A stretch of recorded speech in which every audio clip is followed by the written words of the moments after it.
नमः शिवाय। शिव जी सदा सहाय। ओम नमः शिवाय। गुरु जी सदा सहाय। भगवान शिव की ब्रह्मा आदि पंच मूर्तियों, ईशानादि ब्रह्म मूर्तियों तथा पृथ्वी एवं शर्व आदि अष्ट मूर्तियों का परिचय और उनकी सर्वव्यापकता का वर्णन।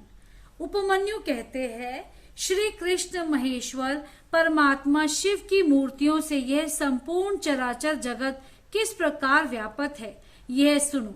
ब्रह्मा, विष्णु, रुद्र, महेशान तथा सदाशिव, ये उन परमेश्वर की 5 मूर्तियां जाननी चाहिए जिनसे ये संपूर्ण विश्व विस्तार को प्राप्त हुआ है। इनके सिवा और भी उनके 5 शरीर हैं जिन्हें पंच ब्रह्म मंत्र कहते हैं। इस जगत में कोई भी ऐसी वस्तु नहीं है जो उन मूर्तियों से व्यापक ना हो। ईशान, पुरुष, अघोर, वामदेव और सजोजात, ये महादेव जी की विख्यात 5 ब्रह्म मूर्तियां हैं।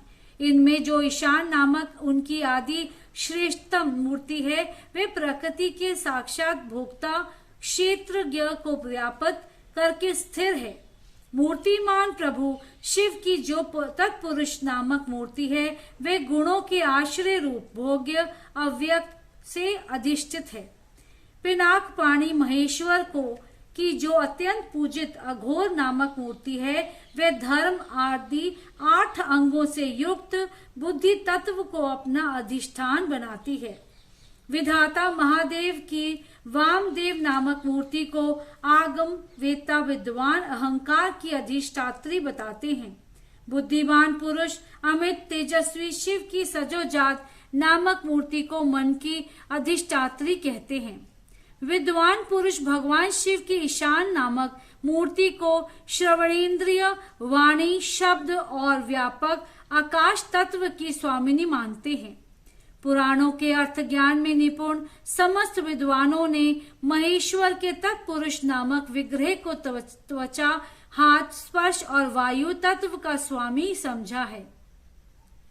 मनीषी मुनि शिव की अघोर नामक मूर्ति को नेत्र, पैर, रूप और अग्नि तत्व की अधिष्ठात्री बताते हैं। भगवान शिव के चरणों में अनुराग रखने वाले महात्मा पुरुष उनकी वामदेव नामक मूर्ति को रसना, वायु, रस और जल तत्व की स्वामिनी समझते हैं तथा सजोजात नामक मूर्ति को वे घाणेन्द्रिय, उपस्थ, गंध और पृथ्वी तत्व की अधिष्ठात्री कहते हैं। महादेव जी की ये 5 मूर्तियां कल्याण की एकमात्र हेतु हैं। कल्याणकामी पुरुषों को इनकी सदा ही यत्न पूर्वक वंदना करनी चाहिए।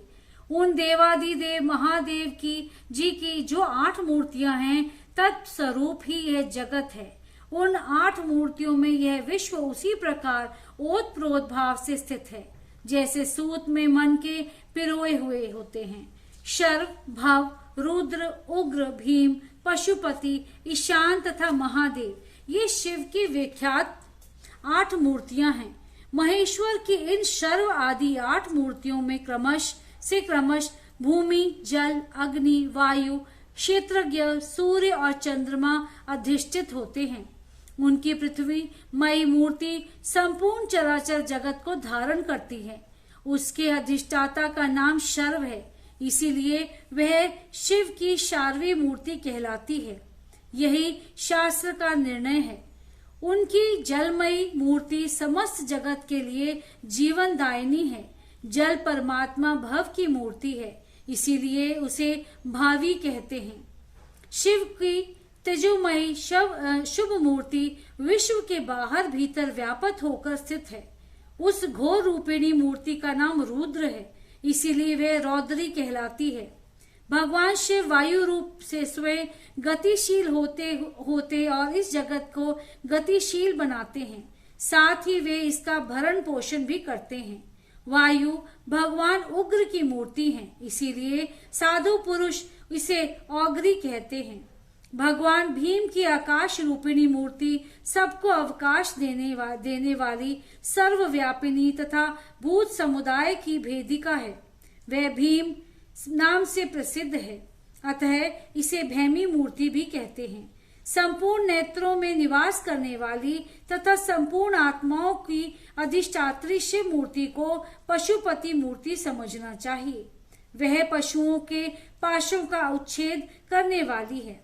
महेश्वर की जो ईशान नामक मूर्ति है वही दिवाकर सूर्य नाम धारण करके संपूर्ण जगत को प्रकाशित करती हुई आकाश में विचरती है, जिनकी किरणों में अमृत भरा है और जो संपूर्ण विश्व को उस अमृत से आप्यायित करते हैं, वे चंद्रदेव भगवान शिव के महादेव नामक विग्रह हैं।